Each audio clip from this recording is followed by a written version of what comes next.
자, 제목을 따라하겠습니다. 약속대로 임하신 성령. 말씀에 은혜 받으시길 축복합니다. 오늘은 성령 강림절입니다. 마가의 다락방에서 뜨겁게 기도하던 120명의 제자들에게 성령이 임하신 날입니다. 거기는 예수님의 12명의 제자 가룟 유다를 제외한 사람 나중에 다시 뽑았죠. 또 예수님의 어머니, 또 함께 사역을 할 때 도왔던 여인들, 또 예수님의 동생들, 이런 분들이 다 부활을 체험하고 주님의 성천을 목격하고 완전히 달라진 모습으로 놀라운 흥분 속에서 마가의 다락방에서 뜨겁게 기도할 때 성령이 임했습니다. 자, 예수님은 성천하시면서 보혜사 성령님을 보내주실 것을 약속했고 제자들에게 예루살렘을 떠나지 말고 성령을 기다리라고 분부했습니다. 이 약속을 믿고 주님의 명령대로 마가의 다락방에 모인 120명이 오로지 기도에 힘썼어요. 그런데 여러분, 열흘 동안 어떻게 기도만 했겠어요?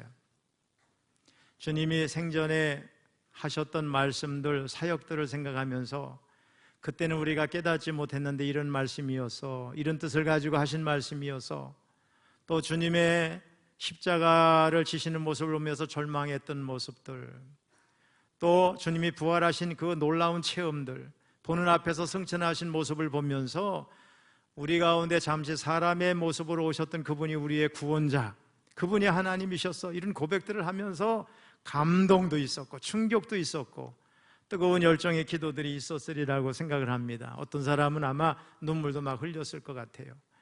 요즘 말로 하면 120명이 모여서 간증하고 기도하고 또 자기가 본 것을 느낀 대로 이야기하고 이런 자작부흥회를 했다고 생각하면 되겠습니다. 함께 마시고 자면서 대화하고 기도했던 그 열흘간의 집회는 그들로 한 마음 한 뜻이 되게 했습니다. 그러는 가운데 오순절 날이 이르렀고 마침내 성령이 임했습니다. 오순절은 6월절 다음 날부터 계산을 해가지고 오순, 5호자에 10순자거든요. 50일째 되는 날입니다. 유대인들은 오순절 절기를 지킴으로써 약속의 땅 가나안에서의 첫 수확을 상기하면서 하나님께 감사를 드렸어요. 출애굽한 이스라엘 백성들에게 오순절이 새로운 출발을 의미하는 날인 것처럼, 자, 오순절의 성령 강림은 교회 시대의 새로운 장을 여는 뜻깊은 사건이었어요. 그래서 어떤 분들은 오순절이 교회 생일이라고 얘기를 합니다. 그런데 여러분, 오순절 날이 임하기 전에도 이미 교회 공동체는 존재했으니까 교회가 이때로부터 생겼다고 말하는 건 좀 무리가 되겠습니다. 어쨌든 교회가 이때 성령을 받고 폭발적인 성령 운동을 했고, 그 다음에 능력을 받아서 복음을 전할 때 교회들이 막 성장하고 또 복음이 전파되는 역사가 있었던 것은 분명합니다. 자, 주님의 말씀대로 예루살렘을 떠나지 않고 마가의 다락방에 모여서 약속하신 성령을 사모하며 기도하는 가운데 예수님이 승천하신 후 열흘 정도 지났을 때 놀라운 일이 벌어집니다. 호련히 하늘로부터 급하고 강한 바람 소리가 납니다. 그리고 온 집안에 가득했어요. 그 바람은 폭풍이나 태풍 같은 바람이 아니었어요. 하늘로부터 불어오는 성령의 바람이었어요. 우리 1절, 2절 같이 읽습니다. 시작. 오순절 날이 이미 이름에 그들이 다 같이 한 곳에 모였더니 호련히 하늘로부터 급하고 강한 바람 같은 소리가 있어 그들이 앉은 온 집에 가득하며. 근데 여기 3절에 보면은 성령은 불같이 임했어요. 자, 3절 시작.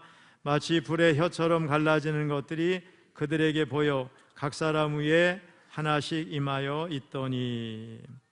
제자들은 타오르는 불꽃이 갈라져서 각 사람에게 막 임하는 것을 봤어요. 여러분, 성령의 불은 각자가 받는 거예요. 한 사람 한 사람 자기가 받는 거예요. 그래서 각 사람 위에 하나씩 임했어요. 성령의 불은 사람을 새롭게 합니다. 모든 허물과 죄악을 태워버리는 은혜의 불이에요. 성령을 받고 나면 염려, 불안, 교만함, 어리석은 것들이 다 사라지고 사람이 거듭나게 됩니다. 예수 안에서 새 생명을 얻게 됩니다. 복음에 대한 사명감으로 타오르게 됩니다. 그러므로 우리 모두 성령의 불을 받아야 되겠죠. 성령의 불이 타올라야 될 줄로 믿습니다. 일찍이 모세는 광야에서 양을 치다가 떨기나무에 불이 붙은 걸 봤어요. 나무에 불이 붙어서 활활 타는데 이상하게 연기가 나지 않는 거예요. 또 불이 붙었는데 나무는 그대로 있는 거예요. 그 불은 나무를 태우는 불이 아니었고 성령의 불이었어요. 우리 출애굽기 3장 2절 3절 같이 읽습니다. 시작. 여호와의 사자가 떨기나무 가운데로부터 나오는 불꽃 안에서 그에게 나타나시니라. 그가 보니 떨기나무에 불이 붙었으나 그 떨기나무가 사라지지 아니하는지라. 이에 모세가 이르되 내가 돌이켜 가서 이 큰 광경을 보리라. 떨기나무가 어찌하여 타지 않은고 하니 그때에 모세는 그곳에서 하나님의 음성을 듣고 사명을 받았어요. 애굽에서 노예 생활하는 이스라엘 백성들을 구원하는 사명을 받은 겁니다. 그 거룩한 사명을 받고 지팡이 하나 들고 애굽으로 갔어요. 그리고 담대하게 하나님의 말씀을 선포했습니다. 오늘 예배드리는 우리 초롱교회 성도님들에게 성령의 불이 뜨겁게 임하시기를 주님의 이름으로 축원합니다. 성령 충만한 역사가 나타나야 되겠어요. 그래야 내가 새로워지고 세상을 변화시킬 수 있어요. 세상을 새롭게 변화시키고 구원할 수 있는 길은 정치도 아니고 경제도 교육도 아닙니다. 사람들의 마음에 성령의 불이 임해야 돼요. 사람들이 하나님의 불을 받아 말씀으로 거듭나야 돼요. 성령의 불을 받은 성도들이 주의 복음을 담대하게 전할 때 세상의 역사는 어둠의 영이 쫓겨가고 악의 세력이 무너질 줄로 믿습니다. 그러므로 우리의 마음에 성령이 오셔야 됩니다. 우리 교회에 성령의 불이 임해야 됩니다. 이 땅에 있는 하나님의 교회들을 위해 성령의 불이 강력하게 임해야 됩니다. 그것이 세상을 새롭게 하는 거예요. 제자들이 다 성령의 충만함을 받았을 때 성령이 말하게 하심을 따라 각기 다른 언어들로 말하기 시작했어요. 우리 4절 읽습니다. 시작. 그들이 다 성령의 충만함을 받고 성령이 말하게 하심을 따라 다른 언어들로 말하기를 시작하니라. 자, 제자들이 성령 충만함을 받은 후에 달라진 게 뭐냐면 말이 달라지는 거예요. 영적 언어인 방언을 하게 됐어요. 방언을 넓은 의미로 해석하면 다른 언어가 되겠습니다. 저도 방언을 받았을 때 우리가 사용하는 말하고 다르잖아요. 전혀 다른 놀라운 체험을 했던 경험이 있습니다. 우리도 성령 충만을 받아서 말이 달라져야 되겠어요. 남을 비방하고 비난하던 입에서 남을 칭찬하고 인정하는 말로, 농담과 음담 패설을 즐기던 입에서 시와 찬미와 신령한 노래를 하는 입으로 변화되어야 되겠습니다. 아울러 일방적으로 말을 많이 하던 사람이 남의 말을 귀담아 듣고 사랑을 말하는 변화가 일어나고, 남을 찌르고 죽이던 말이 생명을 살리고 위로하고 치유하는 말로 완전히 새롭게 변해야 되겠습니다. 여러분, 천국이라고 하는 것은 먹을 것이 많고 부유한 곳에 이루어지는 게 아니라 사랑의 말이 있는 곳에서 이루어지는 줄로 믿습니다. 제가 지난번에도 말씀을 드렸죠. 부모가 자녀에게 줄 수 있는 최고의 유산은 아름다운 언어입니다. 막 욕하고 비방하고 남에게 상처를 주는 말이 아니라 인격적인 말, 위로하는 말, 치유하는 말, 이런 말을 품위 있게 쓰는 부모들은요, 그 자녀에게 엄청난 유산을 주는 거예요. 말이 그렇게 중요한 거예요. 그러므로 긍정적이고 적극적인 말과 사랑을 듬뿍 담은 말로 덕을 세우고 천국 같은 교회, 천국 같은 가정, 천국 같은 일터를 만드는 우리의 성도님들 되시기를 주님의 이름으로 축원합니다. 말은 그 사람의 생각의 표출입니다. 말을 함부로 하면 안 되겠죠. 천국 방언을 말하게 되시기를 바랍니다. 우리 한번 옆 사람을 보면서 한번 같이 따라해 보겠습니다. 미안합니다. 반갑습니다. 감사합니다. 사랑합니다. 그 다음에 마지막으로 축복합니다. 어떤 사람은 오해해요. 축복한다는 말은 내가 복을 준다는 말이 아니에요. 빌축자예요. 복은 하나님이 주시는데 내가 복을 비는 거죠. 그러니까 축복한다는 말은 되게 좋은 말이에요. 그러면 누가 복을 주신다고요? 하나님이. 나는 당신을 축복합니다. 이런 말을 자주 써야 되겠어요. 말이 변하고 생각이 변하고 행동이 변하고 가치관이 변해서 심령과 교회를 붕하게 하는 우리 성도님들이 되어야 하겠습니다. 자, 성령이 충만하게 임하니까 제자들은 복음을 전하지 않고는 견딜 수 없는 사람들이 됐어요. 막 뜨거운 열정으로 넘쳐나게 됐어요. 마음이 불타올랐어요. 그때 세계 각 나라로부터 팔레스타인 땅에 온 경건한 유대 사람들이 예루살렘에 머물고 있었는데, 각 나라에서 온 유대 사람들이 자기가 사는 지역의 자기 언어로 다 알아듣게 됐어요. 너무 놀랐습니다. 자, 5절 6절입니다. 시작. 그때의 경건한 유대인들이 천하 각국으로부터 와서 예루살렘에 머물러 있더니 이 소리가 나매 큰 무리가 모여 각각 자기의 방언으로 제자들이 말하는 것을 듣고 소동하여. 자, 큰 무리가 모여서 자기가 사는 지역의 말로 제자들이 말하는 것을 듣고 소동했어요. 그들은 제자들이 주로 갈릴리에서 고기를 잡던 어부들인데 외국어를 유창하게 하는 것에 놀랐어요. 자, 7절 8절입니다. 시작. 다 놀라 신기하게 여겨 이르되 보라, 이 말하는 사람들이 다 갈릴리 사람이 아니냐. 우리가 우리 각 사람이 난고 방언으로 듣게 되는 것이 어찌 됨이냐. 저는 이제 고인이 되셨는데 여의도 순복음교회 조용기 목사님이 말씀하셨던 거를 제가 들은 기억이 있어요. 방송에서. 저 아프리카에 가서 집회를 하는데 통역을 의존하니까 너무 답답한 거예요. 그러니까 하나님 앞에 기도했죠. 하나님, 저들의 언어로 말하게 해달. 근데 놀라웠게도 그들의 언어로 설교를 하게 된 거. 그러니까 하나님께서 하시면 이런 일도 일어나는 거죠. 통상 방언은 하나님과 나만이 교제하는 신비한 언어지요. 그렇지, 여기 우리 방언하시는 분들 다 아시잖아요. 그런 사람들이 방언을 통역하는 은사를 주지 않으면 잘 모르지만은, 근데 그 방언이라고 하는 그렇게 하나님과 기도할 때 사용한 특별한 언어이기도 하지만은 어떤 경우에는 특별하게 사람들이 들을 수 있는 언어로 말하는데, 이 마가의 다락방에 성령이 임해서 방언했던 사람들이 이렇게 각 나라 말로 알아들을 수 있는 언어를 말했던 걸 우리가 알 수가 있어요. 여러분, 소통에 있어서 가장 큰 문제는 그 언어의 장벽이죠. 말이 통하지 않는 것처럼 힘들고 어려운 게 없어요. 그러면 여러분, 같은 민족으로 같은 언어를 구사한다고 소통이 될까? 그렇지가 않습니다. 말은 언어이기 전에 마음이라고 생각합니다. 성령의 감동은 한 마음을 품는, 곧 서로의 생각을 하나로 소통하게 하시는 은혜의 역사였어요. 마가의 다락방에 임했던 성령 강림의 사건은 언어의 장벽을 허물어서 마음을 소통하게 했어요.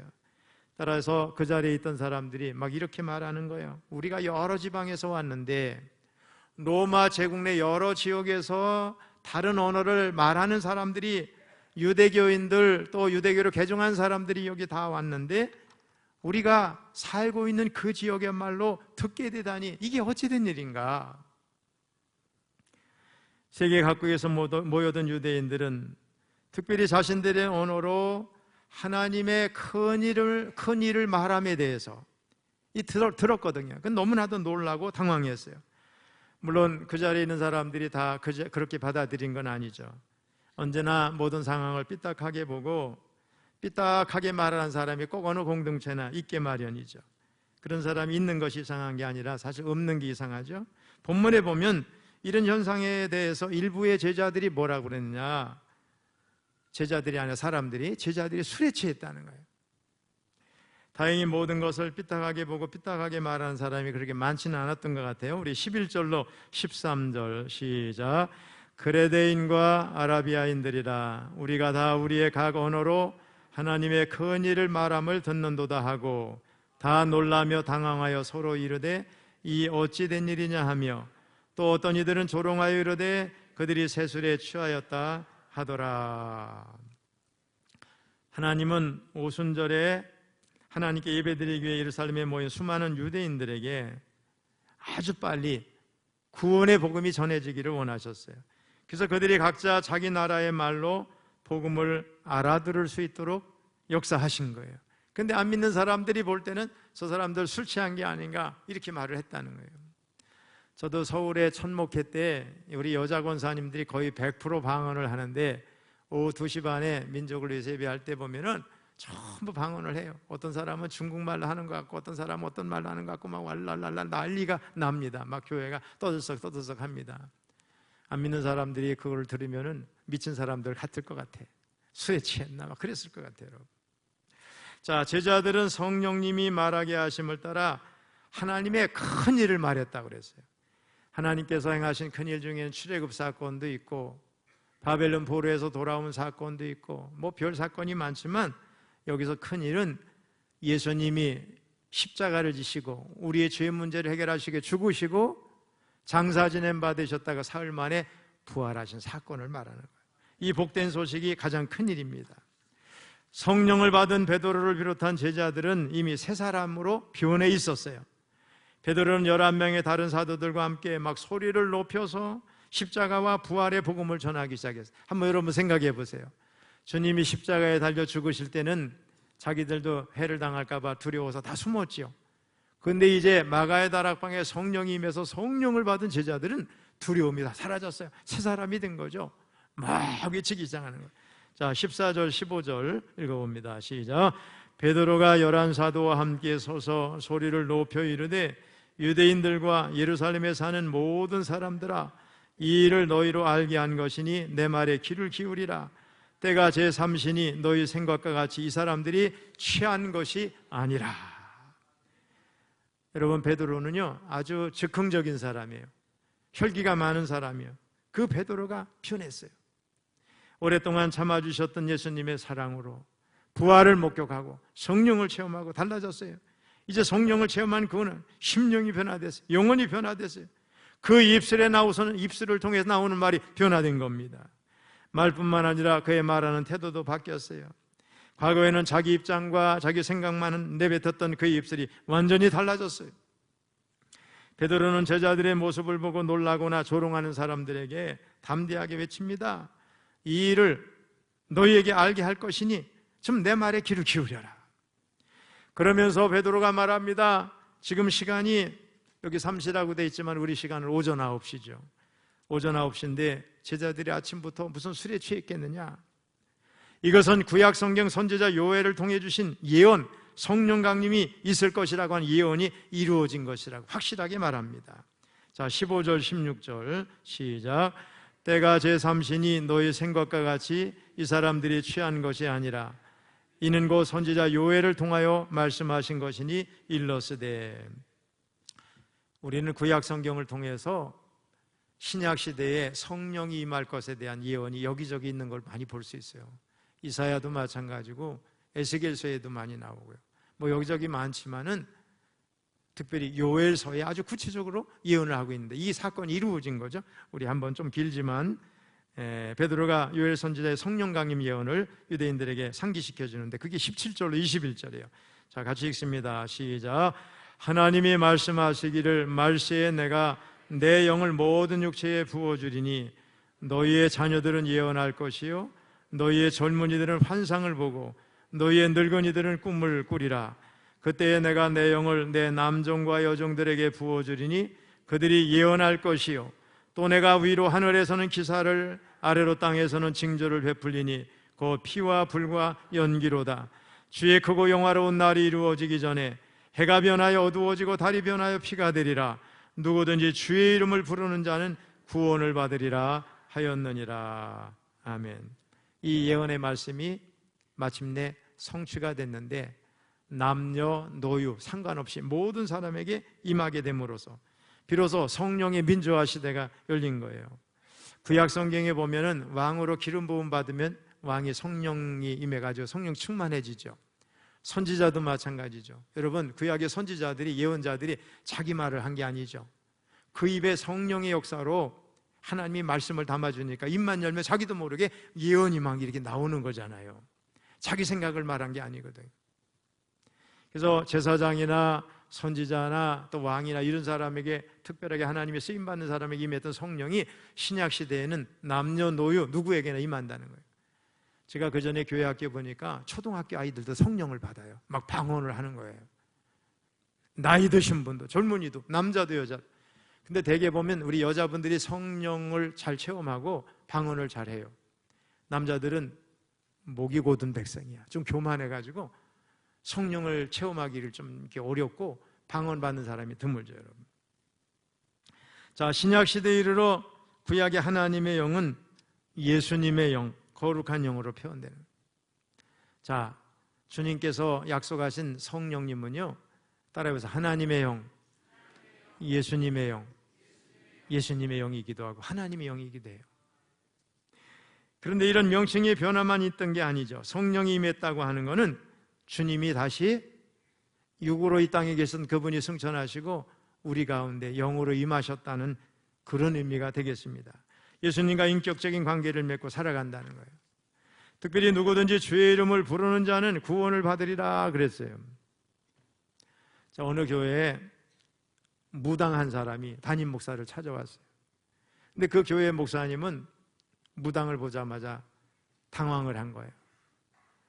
예수님의 이름에 권세가 있다고 하는 것을 이론적으로 알지만은 확신이 없는 거예요. 그래서 어찌할지를 모르다가 할 수 없이 예수님에 대해서 복음을 잘 설명을 했더니 무당이 오늘부터 예수님을 믿겠다고 하는 거예요. 근데 놀라운 일은 그 순간 귀신이 떠나갔어요. 놀라운 일이죠.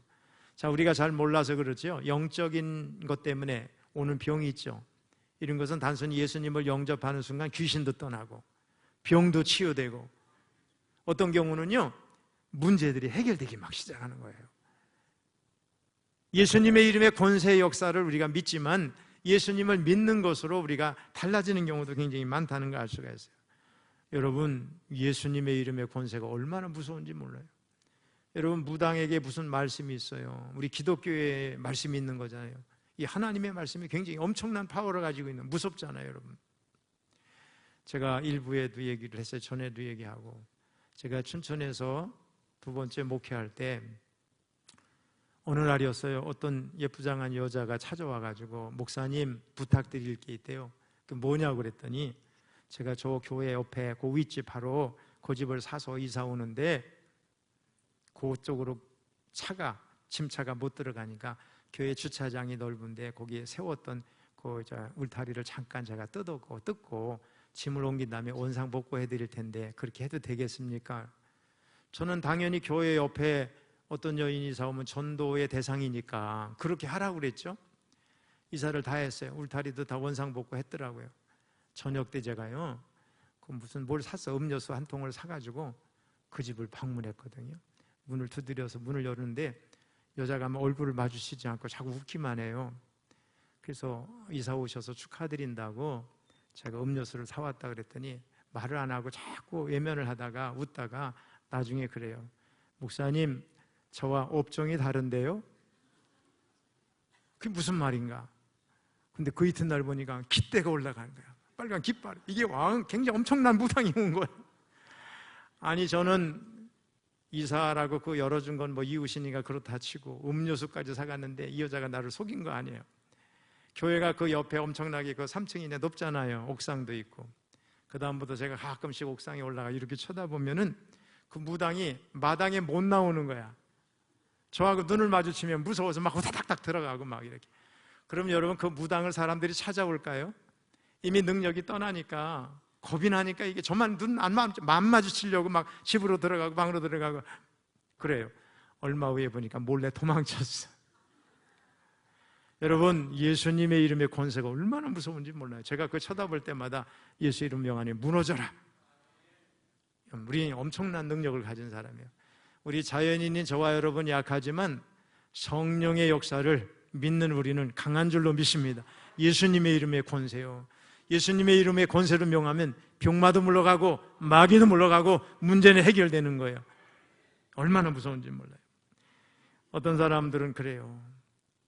예수님을 믿지만은 그 이름의 권세에 능력이 있는지 모르니까 그래서 그렇게 예수님의 이름 명한다고 됩니까? 됩니다, 여러분. 오늘부터 여러분 예수님의 이름의 권세를 활용하시기 바랍니다. 가족 식구가 아플 때도 예수님의 이름의 권세를 가지고서 치우기도 해야 됩니다, 여러분. 2장 후반부로 가면 베드로가 성령 충만해서 예수님의 십자가의 죽음과 부활, 성령 강림에 대해서 아주 담대하게 선포를 하니까 듣는 사람들이 마음이 찔려가지고 회개하는 역사가 일어나요. 우리 사도행전 2장 37절 읽어봅니다. 시작.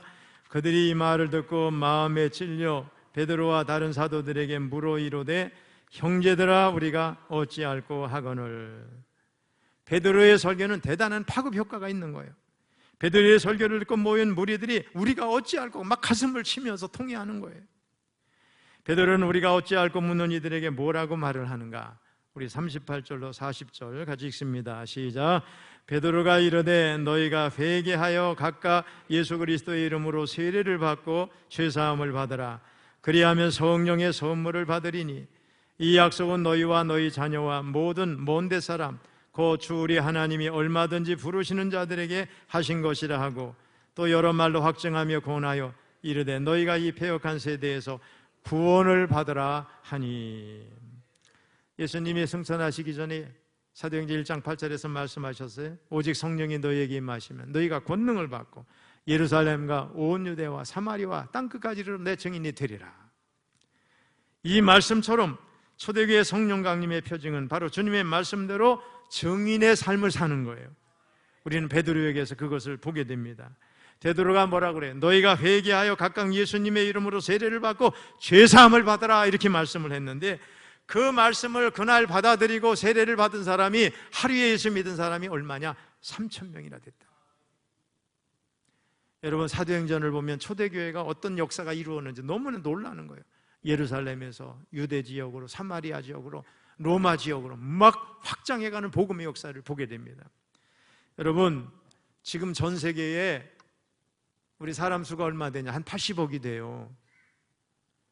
근데 12명의 제자들이 복음을 전하기 시작해가지고 지금 전 세계 사람 80억 가운데 3사람 중에 1사람이 예수 믿는 사람이에요.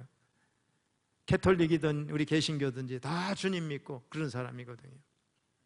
복음이 막 예수님이 말씀하신 대로 예루살렘과 온 유대와 사마리아와 땅끝까지 이르러 복음이 전해진다는 거예요.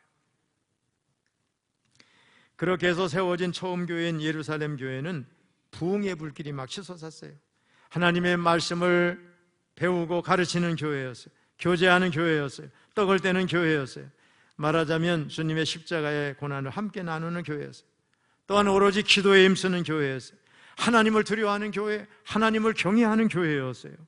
신령한 사건이 전개되는 교회였어요. 온갖 문제가 예수 그리스도의 이름으로 해결되는 교회였어요. 나누는 교회였어요. 모여서 예배하는 교회였어요. 기쁨이 충만한 교회였어요. 하나님을 찬미하고 감사하는 교회였어요. 아멘은 다 도망가세요. 기쁨이 충만한 교회였어요. 하나님을 찬미하며 감사하는 교회였어요. 외인들에게 칭찬받는 교회였어요. 이런 교회의 모습은 마침내 교회의 부흥과 연결되는 겁니다. 여러분, 2장 47절을 보면 주께서 구원받는 사람들을 날마다 더하게 하셨다는 거예요. 그래서요, 여러분, 유대인들이 예수님을 믿는다고 하는 것은 거의 불가능한 일이거든요. 성령의 역사가 아니건 불가능해요. 그런데 처음 교회 유대인들이, 제사장도, 허당한 제사장들이 다 예수를 믿고 변화돼서 예루살렘에 하나님 믿는 사람, 주님을 믿는 사람이 가득하게 되니까 그때부터 막 핍박이 있었던 걸 우리가 볼 수 있어요. 한번 여러분 상상해 보세요.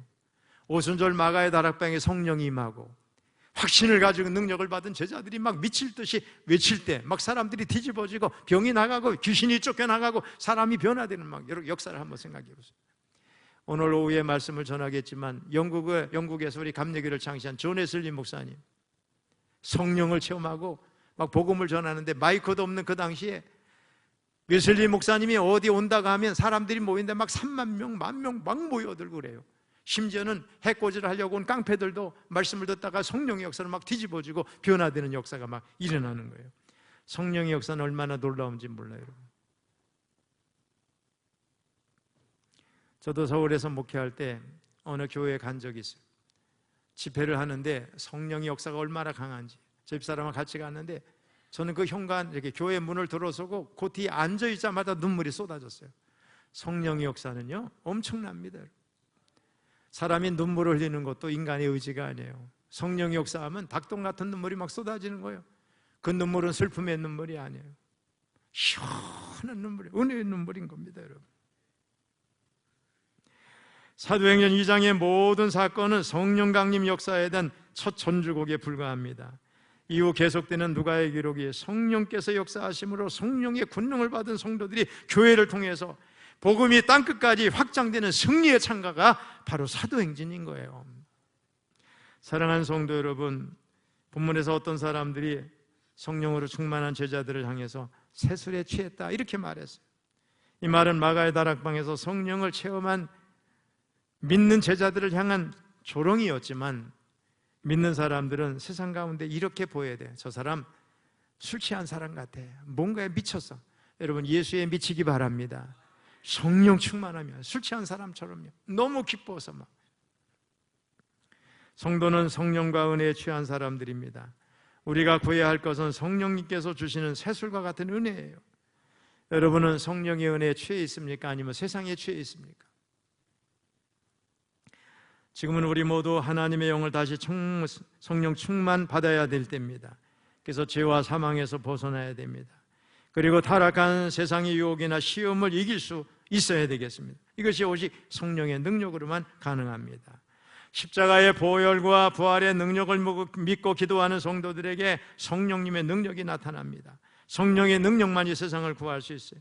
부패한 세상을 새롭게 하고 타락한 인간을 변화시킬 수 있는 이런 능력은 성령님이 사람들의 마음에 부어질 때 일어나는 줄로 믿습니다. 또한 성령 충만하게 성령을 체험하면요, 증인이 되는 거야. 복음을 전하지 않고는 견딜 수 없어. 왜? 지옥 가는 사람들이 그렇게 불쌍한 거예요.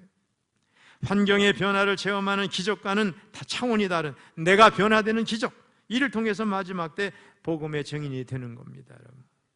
여러분, 지금 우리나라는 여야 갈등이, 지역 간의, 계층 간의 갈등이 너무 심하죠. 노사 갈등도 심하죠.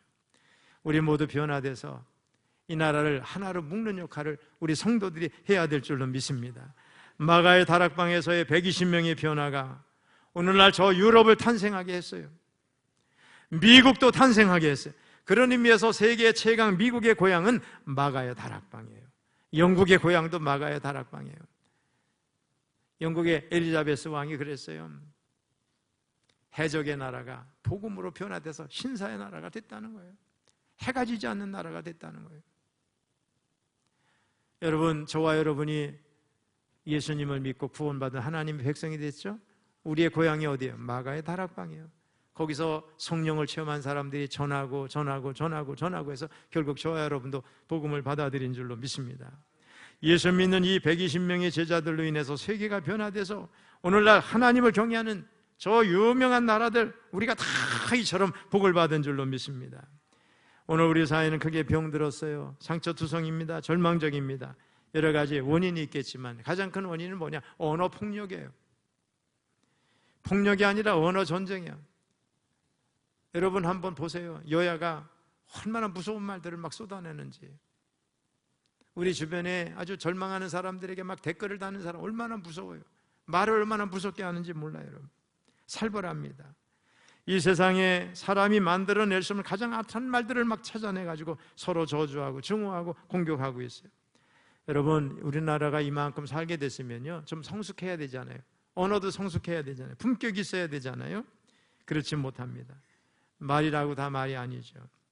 지금은 남에게 상처 대신 위로하고 격려하고 칭찬해주고 사랑하는 언어를 사용해야 될 줄로 믿습니다. 제가 이번에 이제 동부연에 기도하는 가운데 결단을 했어요. 감독으로 출마를 합니다. 그래서 상대 후보가 있고 제가 한 달 전에 전화를 했어요. 우리 서로 비방하는 말 하지 말자. 아직까지는 그런 말을 제 귀에 못 들었으니까 또 뭐 비방할 것도 없는 것 같아요. 저도 안 하고 상대방이 약점이 없어서가 안 하는 게 아니, 뭐 안 하는 거죠, 여러분. 우리가 다 하나님의 일을 하려고 하는 사람 아니에요. 우리 비방하지 말자. 우리 성도들 비방하지 마세요. 부정적으로 말하지 마세요. 저주하지 마세요, 여러분. 사랑의 말을 하세요. 따뜻한 말을 하세요. 희망이 되는 말을 하세요. 격려의 말을 하세요. 용기가 되는 말을 하시기를 바랍니다. 위로해야 돼요. 위로가 되는 말들, 다시 일어서게 하는 말들을 우리가 해야 돼요. 말씀을 마치면서 여러분들에게 권합니다. 예수 믿고 새 영으로 새 사람 된 여러분들이 새 시대를 만들어 가야 돼요. 여러분 모두 성령 충만해서 교회와 이 나라, 이 민족을 위해서 귀하게 쓰임 받으시길 바랍니다. 세계 역사를 보면요, 하나님께서 성령 역사를 강하게 했던 일들이 계속 있어요. 웨일즈의 부흥을 비롯해서 영국도 마찬가지고 계속해서 전 지역의 부흥의 역사가 일어나고, 또 미국의 아주사 부흥을 통해서 아주사 부흥 운동이 일어날 때는요, 엄청난 역사가 일어났어요. 캘리포니아주에 사람들이 전 세계에서 몰려오는 거예요. 그리고 그 지역에 금방만 오면 막 눈물이 쏟아지고 병이 떠나고 귀신이 떠나가고, 얼마나 많이 모였는지 사람들이 건물이 막 무너지고 막 이렇게. 거기서 우리 감리교 목사들이 그 운동을 주도해가지고 오순절 개통의 교단들이 태어난 거예요. 순복음교회 이렇게. 영국이 1789년 불나서 혁명으로 황제가 막 단두대에 목이 잘려 죽고 그랬잖아요. 영국은 피해혁명에서 자유로웠어요. 해방 자유가 막 일어났어요. 사람들이 악습을 버리고 폐습을 버렸어요. 그래서 처칠 수상이 말했어요. 웨슬리 목사님 형제가 피해혁명에서 영국을 구했다. 성령 충만한 사람들이 이 사회를 구원하는 거예요. 이 지역을 아름답게 만드는 거예요. 우리 모두 성령 충만해서 많은 사람을 구원하고 사람을 살리고 사람을 새롭게 하는 일에, 변화시키는 일에 귀하게 쓰임받기를 주님의 이름으로 축원합니다.